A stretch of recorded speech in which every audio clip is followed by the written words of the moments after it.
성품적인 측면에서도 바뀌었고. 바뀐 게 이 정도다. 미친놈 한번 경험 안 해봤지? 5째를 놓겠다. 우리 아내가 이렇게 바쁜데 애기가 그 감정을 그대로 흡수하는 거예요. 이건 내 성향이니까 네가 이해해. 프리는 태어나기 전부터 직업이 정해져 있어요. 피부과 의사예요.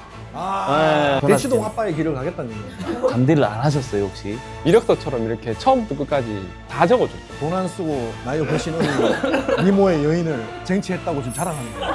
아니 근데 슬픈 포인트가 하나도 없는데. 원래도 카메라 앞에 서면 한 1분 동안 좀 떨리는데 다 같이 이래 들어왔을 때 갑자기 희한한 공기를 느끼니까 나도 모르게 되게 긴장되더라. 자주 보고 했던 아. 분들이 아니니까. 우리 황인사 사모님의 그 경직된 느낌과 그 무거운 긴장해서. 분위기가 막 같이 막 이렇게 덮치니까 어깨가 엄청 걸린다. 아 정말 어렵게 마련한 자리입니다. 아, 감사합니다 오늘 나와주셔가지고. 한번 자기소개 부탁드립니다. 안녕하세요. 저는 결혼 17년 차 가장이고 또 부부고 저희는 애가 4명 있습니다. 애가 4명 있고 지금은 이재일입니다. 하셔야 될 것 같아요. 안녕하세요. 저는 결혼 5년 차 된 황종원입니다. 여기는 제 아내 곽선우라고 합니다. 안녕하세요. 저희는 결혼한 지 1년 된 조인환, 이하은 부부입니다. 또 뱃속에 이제 아기가 6개월. 네. 남자 아기. 네. 성별 몇 번 물어봤어요 의사 선생님한테 혹시 남자가 맞냐고. 딱 마지막에 말씀하시더라고요. 정확하게 남자라고. 그래도 따님을 좀 더 기다리신 느낌인데? 왜냐면 저는 좀 막 조잡하고 이런 걸 별로 안 좋아해가지고 막 그래서 딸을 솔직히 좀 더 원했고, 그리고 대표님 항상 같이 엑스포나 뭐 박람회 이렇게 가면은 딸이 최고더라고요. 아빠 사랑해요 막 이렇게도 얘기하고. 아빠 보고 싶어. 아빠도 우리 딸 너무 보고 싶지. 아, 첫째를 아들 낳으면 나는 둘째 없다라고 생각을 했던 사람이에요. 왜? 저희하고 똑같아요. 둘째 없어요. 혹시라도 아들을 또 만약에 둘째가 아들이면 너무 힘들잖아요. 아내를 사랑하는 마음에. 그렇죠. 첫 번째는 그거예요. 예, 왜냐면 저희 뭐 큰 이모도 이제 젊었을 때는 성격도 좋고 정말 온화하셨는데 아들 2명 낳고 성격이 바뀐 걸 제가 봤거든요. 우리 아내 같은 경우도 지금 남자를 3명 키웠잖아. 남자아이를 3명 컸으면서 조금 터프해졌지. 3명을 그 케어하기가 너무 힘들잖아요. 근데에서 제 생각에는 이재열 대표님께서 도와주지는 않았을 것 같아요. 그게 거의. 모든 사람들이 하는 착각이지. 그게 착각인 거예요? 착각이지. 그걸 오늘 또 엄청 오해하지. 내가 진짜 남성분들한테 이렇게 묻고 싶다. 남자의 기억과 여자의 기억은 다르다. 나는 예를 들자면 한 달에 분리수거를 30번 했어. 근데 여자는 3번으로 30번. 예를 들어서 내가 했는 그 숫자와 아내가 기억하는 숫자가 다르더라고. 아내는 내가 안 한 3번을 되게 확대해서 30번처럼 느끼고, 나는 내가 한 30번을 300번처럼 느끼는 거지. 말이 이상한데. 이상한데. 본인이 한 것만 기억을 하고 본인이 안 한 거는 기억을 잘 못하더라고. 혹시 나쁜 말인가? 이건 근데 맞는 것 같아. 그거 맞는 어, 거 같아요. 맞는 것 진짜 같아. 좀 그런 게 맞아요. 조금은 있어요. 네. 예. 사람들이 다들 이렇게 연애할 때, 그리고 결혼했을 때 상대방이 서로 달라지는 모습들 있잖아요. 나는 엄청 많이 바뀌었지. 오케이. 좋게. 내가 나쁜 사람이라서 그런 게 아니라 뭐 MBTI나 기질상 앞만 보고 가다 보니까 이렇게 주변을 잘 못 보거든요. 고지를 향해서 달려가면서 옆에 뭐 나무가 3그루 있네, 옆에 돌멩이가 큰 게 하나 있네, 이걸 보지를 못하는데 우리 아내는 저와 완전 정반대에 서 있는 사람이에요. 그러다 보니까 항상 내가 앞을 향해 달려가면 여보 뭐 붙잡아가지고 저기 봐라, 저기 돌 있다, 여기 조심해라, 여기 뭐 구렁텅이가 있다, 여기 냇가가 있다, 이런 걸 얘기하는 사람. 그게 뭐냐면 완전 성향 자체가 완전 틀린데, 결혼을 하고 나는 오히려 아내를 좀 더 많이 닮고 이런 부분들로 인해서 나는 좀 더 많이 발전됐다고 생각하는 거지. 더 가정적인 사람이 됐다라는 거죠. 그 어떻게 보면. 가정적은 원래 가정적이었어. 이게 일주일에 한 번. 그거 정도는 아니지. 그러니까 물론 뭐 이런 거는 더 못해진 것도 있죠. 연애할 때는 막 엄청 더 잘해주던 것들이 결혼하고 나서는 남자들이 좀 바뀌잖아요. 연애 때나 결혼 초반에는 제가 너무 뭐 다리가 아파서 마사지를 해달라면 1시간을 해준 적이 있었거든요. 근데 지금은 이제 5분을 안 넘기죠. 그런 거는 바뀌었지만 더 좋아진 거는 생활적인 측면에서 남편이 많이 바뀌었고 성품적인 측면에서도 바뀌었고. 바뀐 게 이 정도다.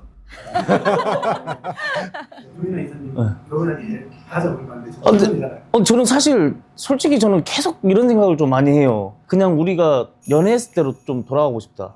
제가 진짜 와이프를 꼬시기 위해서 어떻게든 소주 2병을 마시면서 같이 늦게까지 막 함께 있기 위해서 정말로 막 그런 노력도 있고 막 와이프가 뭘 한다면 막 뛰어가가지고 막 그 설레임이 있는데 사실 지금 익숙해졌다고 저도 보거든요. 너무 익숙하다 보니까는 그런 1년도 안 돼가 그런 얘기 나오면 안 되는데. 지금도 사랑하고 좋아하는 마음이 있는데 그때만큼이 안 나오니까. 와, 그거- 너무 빠르다. 근데 그거는 이제 앞으로 계속 더 없어질 텐데. 보통 이 사랑의 호르몬이 한 1000일 정도 나오는데 조이사님은 한 300일 정도 나와. 100일 정도. 네. 왜냐면 네. 오빠가 노력했던 시기가 너무 짧았어. 금방 본래의 모습을 나한테 막 다 맨날 비춰주고 그리고 동거도 1년 가까이 하고 연애하고 좀 있다가 저는 장모님하고 장인어른 집에서 이제 살다 보니까는 그게 좀 더 빨리 그랬던 것 같아요. 예. 사실 함부로 할 때도 있고 마음으로 좀 뭔가를 해주지 못하는 게 그게 좀 컸던 것 같아요. 큰 것 같아요. 황 이사는 좀 어떤데? 저는 달라진 게 거의 없는 것 같은데요. 저는 오히려 얘기를 하자면 자랑일 수 있는데 저는 연애를 거의 6년을 했는데 나이가 좀 차이가 나다 보니까 이제 좋은 선물을 이렇게 비싼 선물을 해줄 수도 있음에도 불구하고 비싼 걸 해준 적이 없거든요. 결혼을 해야 뭔가 비싼 걸 해주지. 와, 빠꼼하다. 근데 여자친구 입장에서는 그냥 헤어지면 끝이잖아요. 사실 뭐 가방을 주면서 꼬실 수도 있고 한데 저는 그렇게는 안 했었거든요. 돈 안 쓰고 나이 훨씬 어린 미모의 여인을 쟁취했다고 지금 자랑하는 거네. 근데 이제 결혼하고 나서는 제가 대표님 따라서 출장도 많이 다니고 뭐 월급 모아놓은 것도 있고 하니까 이제 저희 뭐 유럽이나 이런 데 갈 때마다 매번 조그마한 가방을 계속 사줬거든요. 그러니까 이제 와이프가 하는 말이 연애 때는 안 해주고 왜 결혼하니까 해주냐 하길래 이제 제 이론을 얘기를 해줬죠. 근데 나는 황 이사가 제일 충격적이었던 게 뭐냐면 결혼식 올리기 1년 전까지만 해도 최고의 비혼주의자였거든. 이제 결혼하면 어쨌든 애를 낳아야 되고 가족한테 희생해야 되고 뭔가 이렇게 나의 인풋이 들어가야 되는데 황 이사 같은 경우는 인생을 굉장히 즐기면서 살았어. 근데 갑자기 재수 씨하고 딱 결혼하고 갑자기 180도로 바뀌어가지고 진짜 자기가 안 하겠다고 하는 걸 하면서 사니까 그게 되게 멋있는 것 같아. 뭔가 특별한 계기가 있는 게 아니라 아, 이 사람하고 계속 살아도 내 인생이 나쁘진 않을 것 같다 라는 그런 생각이 들어가지고 놓치지 않겠다 이렇게 된 거야. 네, 그렇게 된 거죠. 근데 나이 차가 많이 나면은 혹시 부모님께서는 반대를 안 하셨어요 혹시? 아무래도 걱정이 제가 스스로가 되다 보니까 이력서처럼 이렇게 처음부터 끝까지 다 적어줬죠. 내가 어떤 사람이다. 네, 어떻게 살고 지금 자금을 얼마나 모아놨고 앞으로 어떻게 해서 어떻게 하겠다 되게 만족해 하시더라고요. 그리고 여기 또 어머님이 되게 젊으시거든. 말씀도 진짜 잘하시고. 황 이사 결혼식 때 갑자기 축사해달라고 하는 거예요. 근데 그 전에 이제 여기 어머님께서 갑자기 올라가가지고 무슨 스피치 하는 것처럼 너무 보지도 않고 너무 잘하시더라고. 그래서 와 정말 잘한다. 근데 그 다음에 내내 어머님 너무 잘하시니까 아 나도 이걸 보지 말고 사람들하고 시선을 맞추면서 해야 되겠다. 그래서 시선을 맞추면서 하고 다시 보고 또 시선을 맞추면서 하고 다시 가야 되는데 어딘지를 못 찾겠더라고. 본인 스스로가 느꼈을 때 아 난 이게 좀 우선이다라고 느껴지신 적 있어요? 저는 태생이 그랬던 것 같아요. 돈이 있어야 행복하고 가정도 행복하다는 거를 저는 막 했던 게 뭐냐면 거의 대부분이 싸우고 대부분이 이혼하려고 생각하는 이유가 금전적인 거예요. 그래서 저는 그게 너무 싫은 거예요. 그게 1번이고 두 번째는 어렸을 때부터 집이 부유하게 살지를 못하다 보니까는 항상 저희 어머니는 젊었을 때 많은 걸 고생해서 노후에는 정말 좀 편안하게 살으라고 항상 그렇게 얘기를 해주시다 보니까는 정말 열심히 일을 했었던 것 같아요. 내가 쏟을 수 있는 거를 다 쏟고 주말만큼은 가정에 올인하자라는 생각은 했는데 와이프하고 좀 생각이 다른 거죠. 저희 와이프 같은 경우는 어떻게 보면 집안 자체가 가정적이에요. 정말 가족끼리도 뭔가 많이 하고 뭔가 가정적이다 보는데 저는 또 그러지 않다 보니까 솔직히 그것 때문에 많이 싸우고. 근데 조 이사님이 보면 불사르는 스타일이야. 지금 그나마 결혼했기 때문에 주말은 가정에 신경 쓰려고 하지 총각이었을 때는 일주일에 7일 동안 일하는 사람. 대표님하고도 이제 많이 하고 거의 이렇게 많이 하시잖아요. 속으로 생각하거든요. 와, 대표님 집에서 내모셨나? 그 정도로. 왜냐면 제 입장에서 이해가 안 되는 거예요. 이거 사모님께서 이렇게 아무 말씀 안 하세요? 사실은 여자들이 결혼해서 남편이 제일 필요한 시기가 딱 30대인 것 같거든요. 그때 이제 출산하고 아이를 키울 때잖아요. 그래서 제 30대 그때는 남편이 집에 거의 많이 있었어요. 근데 지금은 남편이 몇 년 전부터 엄청 바빴잖아요. 근데 그때는 애들이 이미 다 컸고 이제 같이 도와줘야 되는 시기가 지나서 지금은 이제 괜찮고 또 남편을 신뢰하는 마음이 있으니까 어디 가든 걱정하지 않죠. 네. 와. 아니, 이사님은요? 왜냐면 좀 궁금했던 게 그런 부분이었거든요. 이사님도 회사에 이제 있다 보니까 출장도 회의도 가야 되고 막 좀 며칠 다녀오고 해야 되고. 사모님 눈치 엄청 본다. 머리로는 이제 이해를 하는데 막상 이제 육아를 하다 보면은 너무 힘드니까. 근데 내가 인스타그램에서 애를 보거든. 그 정도면 굉장히 복 받은 애인데. 뭐 그렇게 얘기하더라고요. 대부분. 미친놈 한번 경험 안 해봤지? 우리 시온이 같은 아들 한번 맛봐야 되는데. 아, 알겠다. 사랑해! 첫째는 알잖아요. 내가 이거를 미리 알고 있으면 너무 잘 했을 수도 있겠다 싶은 것도 있으시나요? 사실 저는 이제 첫째 키울 때는 엄마의 준비가 하나도 안 된 상태에서 첫째가 태어났거든요. 첫째 때는 정말 사실 육아를 못했고 둘째 때도 좀 못했고 이제 셋째쯤 되니까 이제 좀 알 것 같아서 사실 우리 집은 보면 첫째, 둘째랑 셋째, 넷째가 조금 나눠져요. 셋째, 넷째가 되게 안정적이거든요. 정말 중요한 거는 정서적인 측면인 것 같아요. 근데 제가 그때는 불안하기도 했었고 너무 어렸었고 그러다 보니까 아이한테 사실 제대로 이제 온전한 사랑을 잘 못 줬었던 것 같아요. 정서적으로도 그렇고 애기들은 자기 감정을 잘 못 느끼기 때문에 엄마의 감정을 자기 감정이라고 느끼거든요. 그래서 엄마가 만약에 아기를 안고 있는데 매일 슬프고 우울하면 애기가 그 감정을 그대로 흡수하는 거예요. 태교 때부터 되게 행복하고 계속 즐겁고 아이한테 그런 것들을 줄 수 있었으면 좋았을 텐데 그때 그렇게 하지 못했던 것들이 좀 후회가 되고 좀 더 내가 사랑과 시간을 더 많이 쓰지 못한 거에 대한 후회가 돼요. 첫째, 둘째는 이제 확실히 우리가 첫 3년을 제대로 몰랐기 때문에 제대로 투자를 못했잖아요. 거기에 대한 후폭풍이 사춘기로 오기 때문에 지금 둘이 같이 대가를 치르고 있습니다. 아이가 이제 하나일 때, 둘일 때, 셋일 때, 넷일 때 늘어나는 피곤함이 배로 뜨는 건가요? 아니면 4명 다 달라요. 너무너무. 그래서 첫째를 키우는 방식으로 둘째를 또 키울 수 없고 다 다르게 육아를 해야 되니까 그것도 힘들었고 이제 집이 항상 전쟁터 같이 엉망이죠. 청소가 늘 안 되고 특히 겨울에는 옷도 두껍잖아요. 그럼 짐이 진짜 많거든요. 외출 한번 하는 게 너무 힘들었고 그리고 식당 같은 데 가면 이제 우리 가족이 들어서는 순간 모든 사람이 다 쳐다봤었거든요. 근데 어릴 때는 그게 너무 좀 부끄러운 거예요. 사람들이 어디 들어가면 다 시선이 집중되니까. 근데 지금 키워놓고 나니까 너무 좋아요. 그리고 사실 한 명이면 제가 주변에 외동인 집들을 보잖아요. 계속 외로워하거든요. 근데 어느 정도 크면 다자녀 집은 제가 안 놀아줘도 돼요. 자기들끼리 노는 게 되게 편하고 또 다자녀에서 좋은 점 한 가지는 애들이 사회성이 확실히 좋아요. 그래서 저희 집은 4명 다 관계 때문에 힘들어하는 애들이 한 명도 없거든요. 너무 힘들었지만 지금 키워놓고 나니 너무 좋다. 그리고 옛날에 힘들었던 시간이 잘 기억도 안 난다. 거의 안 했으니까.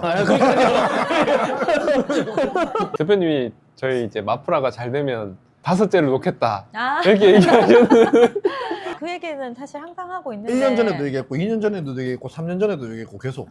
제가 거부했어요.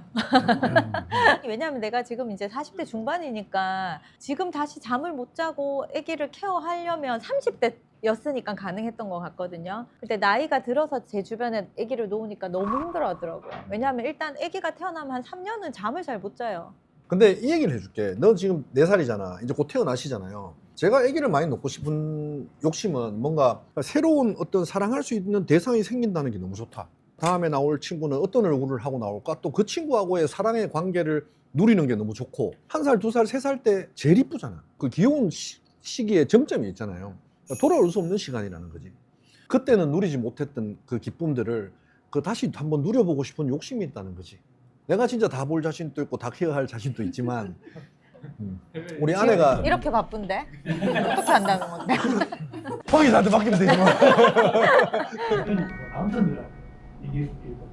부부가 서로 다른 문화에 있는 두 사람이 만나서 하나의 문화를 만들어가고 있잖아요. 끊임없이 뭔가를 계속 배우는 것 같아요. 뭐냐면 나도 우리 집에서 배운 모국어가 있어요. 우리 엄마 영상 봐서 알겠지만 우리 아버지가 우리 엄마한테 대하는 모습을 보고 자랐단 말이야. 내가 하는 말들이 좀 무뚝뚝하고 또 경상도에 가부장적이고 그러니까 내한테 이게 장착이 안 돼 있는 거지. 그래서 항상 아내가 좀 이렇게 얘기할 때마다 내 스스로 조금 억울한 게 뭐냐면 나는 그렇게 하려고 행동한 게 아닌데 우리 아내가 느끼기에는 내가 아내를 무시했다고 생각을 하더라고. 오빠가 대하는 그 무시함으로 인해서 아이들이 자기를 무시한다고 이렇게 이야기를 하더라고.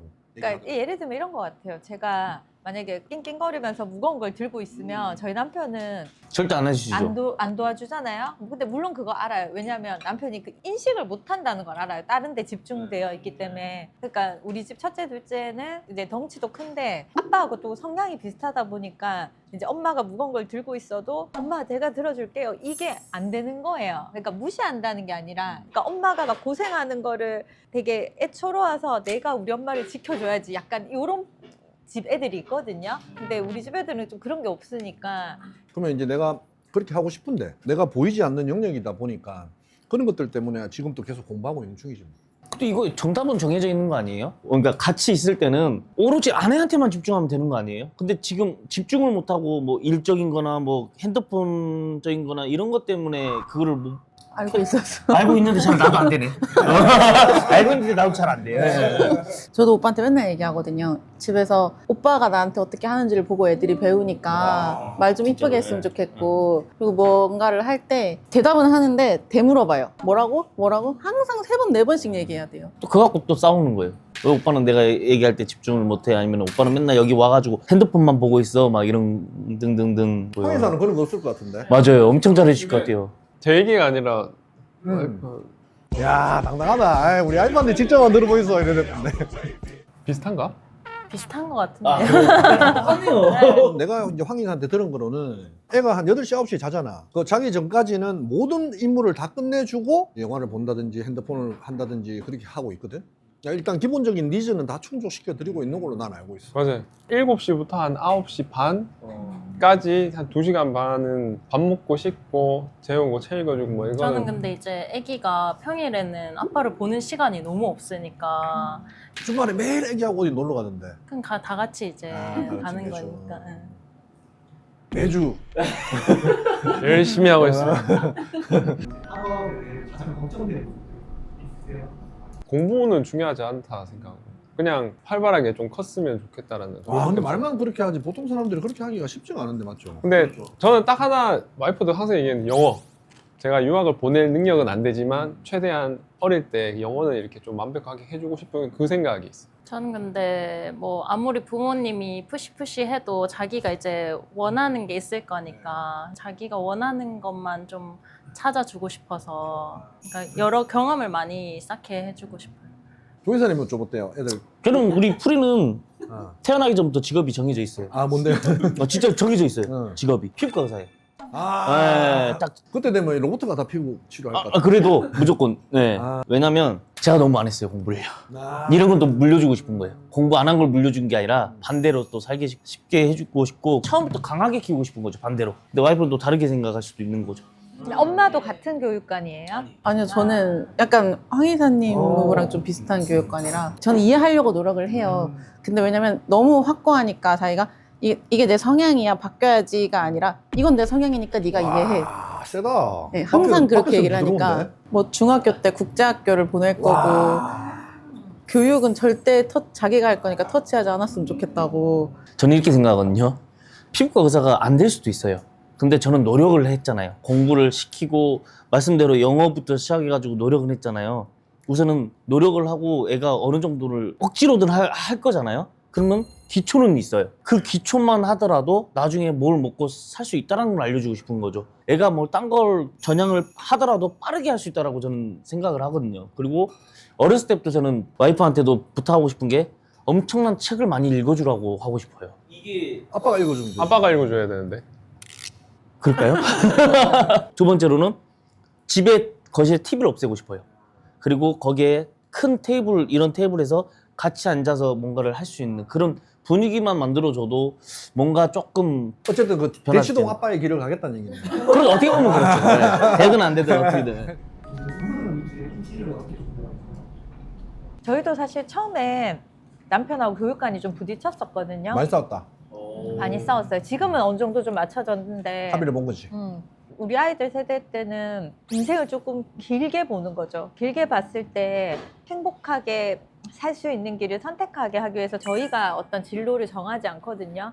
우리가 뭐 애들한테 뭐가 되라라고 한 번도 얘기한 적이 없어요. 자기들이 선택해서 결정하고 자기들이 책임지고 갈 수 있도록 그냥 우린 옆에서 서포트하는 거고, 그래서 딱히 뭐 입시에 대해서 우리가 지금 준비하고 있는 게 전혀 없어요.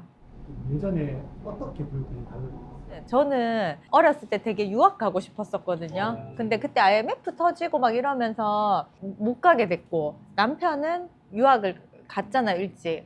그러니까 예를 들면 뭐 영어에 대해서도 그런 거예요. 저는 영어를 되게 잘하고 싶었는데 못하고, 남편은 영어를 잘 하니까 영어가 필요가 없다는 거예요. 영어로 인해서 많은 비즈니스에 도움을 받고 있는데 영어 해서 뭐 하는데 뭐 이러는 거예요.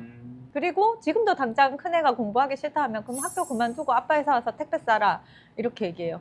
그래서 내가 오빠 기본 교육과정을 마치자. 지금 그거를 서로 같이 이제 합의한 거고, 남편은 언제든지 학교 그만둬도 된다. 인생이 공부는 다가 아니다. 약간 이런 마인드죠. 왜 그러냐면 이거지 뭐냐면, 아빠 나는 미국 가서 내가 원하는 대학교가 있는데 한국에서는 배울 수 없는 지식을 이 학교로 가면 배울 수가 있어. 그러면 내가 이만큼 도와줄게. 나머지는 네가 장학금 받아봐. 난 이렇게 가고 싶은 거지. 야, 미국 가면 영어만 해도 되니까 미국 가. 아빠 나 가기 싫어. 가 임마. 뭐 조이사처럼 후드를 팬다. 그렇게 안 하고 싶다는 거였고, 첫 번째는. 두 번째는 뭐냐면, 보통 내가 경험한 것만이 이제 정답이라고 생각하잖아요. 그러니까 저 같은 경우는 유학을 가서 많이 놀았잖아. 공부 안 하는 친구를 유학 보내면 의미 없다고 생각하는 거지. 그러면 둘째 계획은 없으신 거예요? 네. 첫째가 아들이어서 딸 맛을 봐야 되는데, 정말 딸 맛을 봐야 돼요. 솔직히 말해서 지금까지 우리 딸을 혼낸 적이 한 번도 없어요. 그래서 항상 얘기하거든요. 우리 막내 와서 아빠 차별하지 마세요. 차별이 아니다. 왜냐하면 야는 혼낼 이유가 없다. 혼낼 짓을 안 한다. 항상 전화 와서 얘기한다. 알잖아. 아빠 어디에요? 아빠 사랑해요. 아들내미 전화 올 때 딱 세 가지 이유다. 첫째, 스크린 타임. 두 번째, 용돈 입금. 세 번째, 뭐 택시 불러달라. 어쨌든 아들하고 딸은 너무나 틀리고, 딸이 있으면 엄마가 10년, 20년 더 젊어져요. 딸이라는 확신만 있으면 진짜 낳고 싶은데 그게 아니니까. 저 사실 딸 낳는 방법을 알아요. 방식을 알아요. 황희사가 왜 아들 낳냐고. 술을 만취해서 가야 된다. 맞아요. 저희는 제가 그때 한참 런닝할 때였어요. 완전 쌩쌩할 때. 네, 그러다 보니까 아들이에요. 술 많이 먹고 도전을 해야 되나. 대표님이 오셨을 때 딸이 꼭 있어야 되는 이유를 엄청 말씀을 해주셨잖아. 맞아. 근데 사모님도 그렇게 많이 느끼세요? 너무요. 아까 얘기했다시피 남자애 두 명을 놓고 약간 되게 터프해졌어. 그리고 셋째가 딸이 나온 거지. 우리 와이프 깜짝 놀란 거지. 애들이 한 살 뭐 15개월, 20개월 이럴 때 미친놈처럼 뛰어다니거든. 막 가가 막 업고 뒹굴고 막 미친 사람처럼 했어. 근데 딸은 13개월, 14개월 똑같은데 허벅지에 딱 앉잖아. 밑에 떨어지면 머리카락 죽고 논다 이렇게. 계획은 하지만 넷째가 임신됐을 때 우리 아내는 100% 확신을 가지고 있었지. 아, 이건 황금 메달이다. 근데 갑자기 아들이 또 튀어나온 거지.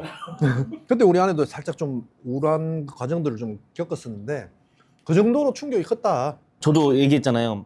첫째가 아들이면 둘째는 없다라고 생각했는데 그냥 바꿨어요. 내 운명이다. 근데 그럼 몇 명까지 도전할 용이 있어요? 아, 전 2명이에요. 이제 3명은 문제고. 둘째 아들이잖아요. 제 일이 뭐가 중요하겠습니까? 와이프한테 최선을 다해야죠. 그때는요. 근데 사모님, 내가 계속 저 조이사님의 입 바른 소리를 듣다 보니까 뭔가 지금 맞지 않는 얘기가 계속 상충되는 것 같아요. 아내를 사랑한다 하는데 자기 하고 싶은 거 다 하고, 느끼셨네. 아내를 사랑한다 얘기하는데 일하고 싶고.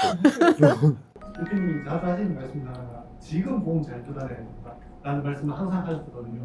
이제 그 말의 뜻을 한번 얘기해 주시죠. 젊었을 때는 남자들 많이 찾아주잖아요. 근데 나이가 들고 퇴직하면 골프 회원권 하나 가지고 있으라는 얘기가 있어. 왜? 직장이라는 바운더리와 사람들과 연결과 관계가 되는 바운더리를 남자는 떠나면 찾아주는 사람이 없어. 근데 엄마들은 오히려 나갈 때가 많거든. 여자들은 관계 중심으로 만나는데 남자들은 일적으로 만나잖아요. 그러니까 그 은퇴해버리면 그 관계가 다 끊어지니까 외로워지고, 여자들은 계속 관계가 유지되는 것 같아요. 되게 존경하는 교수님 부부가 있는데, 이제 교수님이 젊었을 때 정말 사모님한테 많이 저축을 해놓으니까 나이가 들고 그 교수님이 60대가 되고 남자가 관계가 다 끊기고 갈 길이 없을 때 그 교수님 사모님이 왕성하게 활동할 수 있음에도 불구하고 그 교수님 손 붙잡고 다니시더라고. 그러니까 왜 그렇게 하냐고 물었을 때 우리 남편이 내가 젊었을 때 자기한테 저축을 많이 해놨다고 이렇게 이야기를 하더라고. 마찬가지로 나도 이제 저축을 하려고 노력을 하는데 그래도 저축 좀 돼 있다 이가.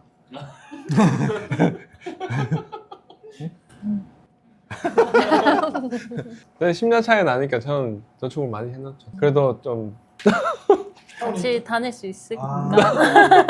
사모님이 착한 것 같은데 혹시 사모님 가스라이팅 했나? 그러니까 저는 좀 이해가 안 되는 게 뭐 시간적인 저축을 하는 거예요? 마음적으로 저축을 하라는 거예요? 공감해주고 정서적으로 관심 가져주는 거에 문제고, 그러니까 남자는 뭐 인정, 감사, 존경이고 여자들은 우선순위, 관심, 사랑, 돌봄 요렇게 생각하시면 돼요.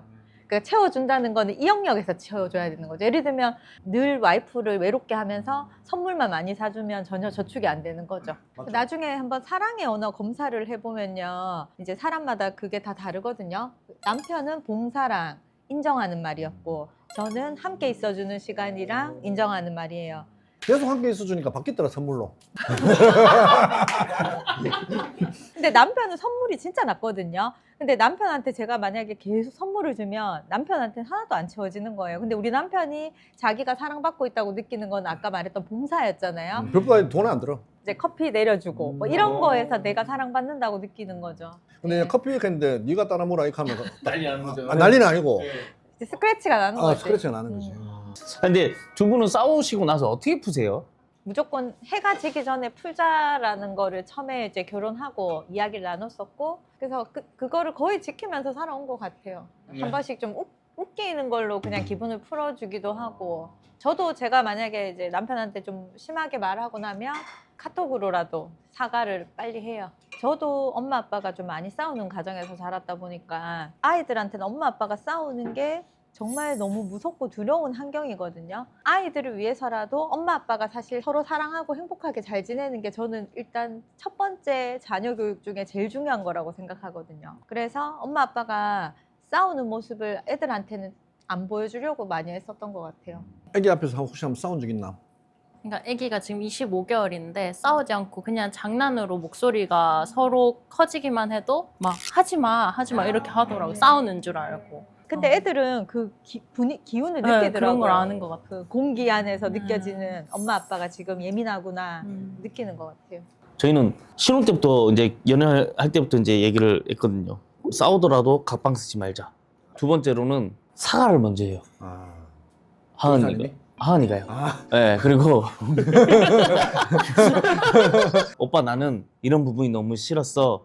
오빠가 사과해. 그러면 더 빨리 하회하면서 서로 인정하면서 내가 이 부분을 또 반성하게 되더라고요. 아, 사과해 하면 바로 또 사과하시는구나. 아니 또 고집이 있을 때도 안 해요.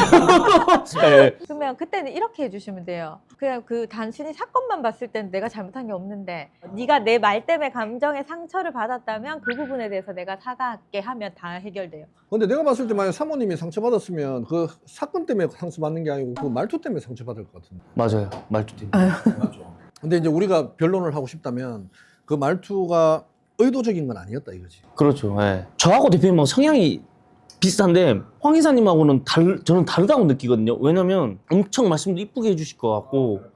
근데 아니에요.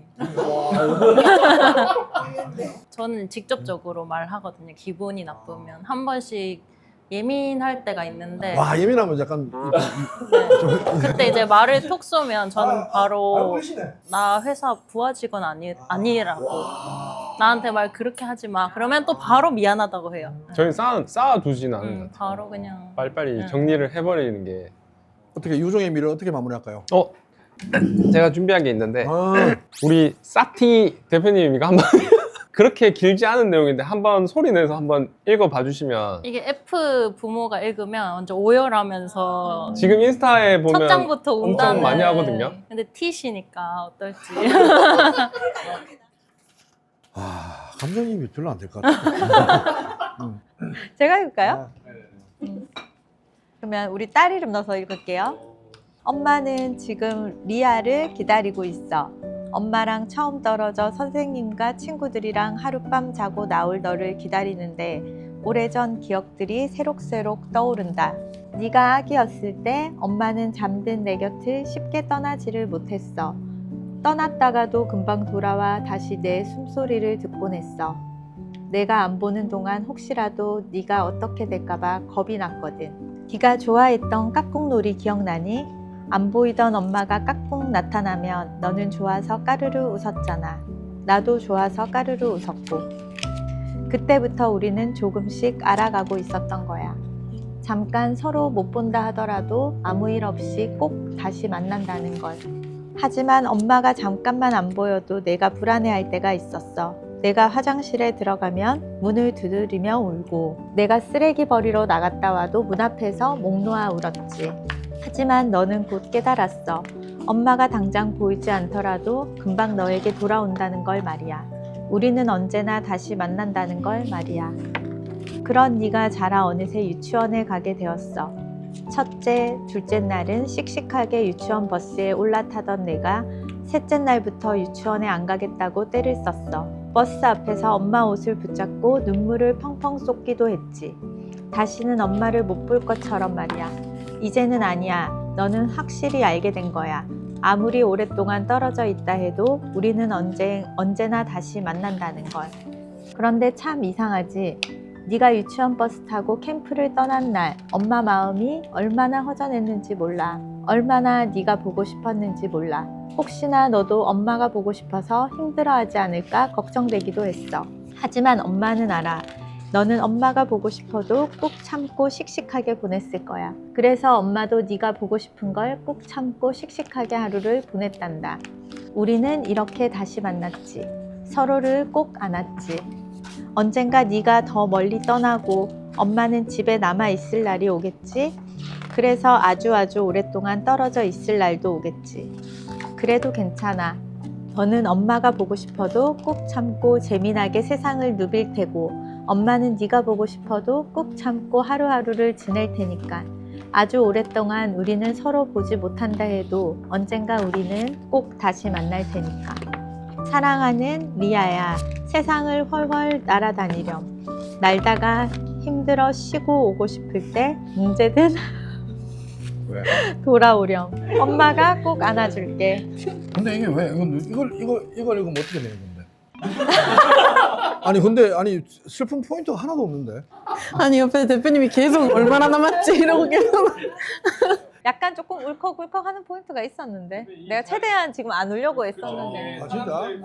사실은 저는 이거를 또 되게 공감하는 게, 이제 사실 우리가 애기들이 어릴 때는 너무 힘들잖아요. 그래서 저도 맨날 언제 크지? 빨리 컸으면 좋겠다. 이 말을 진짜 많이 했었거든요. 근데 지금 이제 첫째, 둘째 나이만 되면 진짜 엄마 아빠가 별로 필요 없는 애들처럼 행동을 해요. 한 달을 안 봐도 별로 안 보고 싶어 하고. 이제 그런 것들을 겪으면서 지금 애들이 어릴 때 엄마 아빠를 너무 필요로 할 때 있잖아요. 그때 진짜 이 순간을 즐기면서 애들하고 함께 있어 줘야겠다. 이제 몇 년만 지나면 우리 애들 냈다. 이제 엄마가 별로 안 필요한 거예요. 그 시간이 얼마 안 남았다 생각하고 지금 셋째, 넷째한테는 최대한 이 시간을 즐기면서 지금 육아하고 있거든요. 그래서 되게 공감이 되는 내용. 그거네. 이제 애가 커서 엄마 품을 떠났는데 언제든지 다시 돌아오면 받아준다 그 얘기네. 아니 그런 얘기가 아니라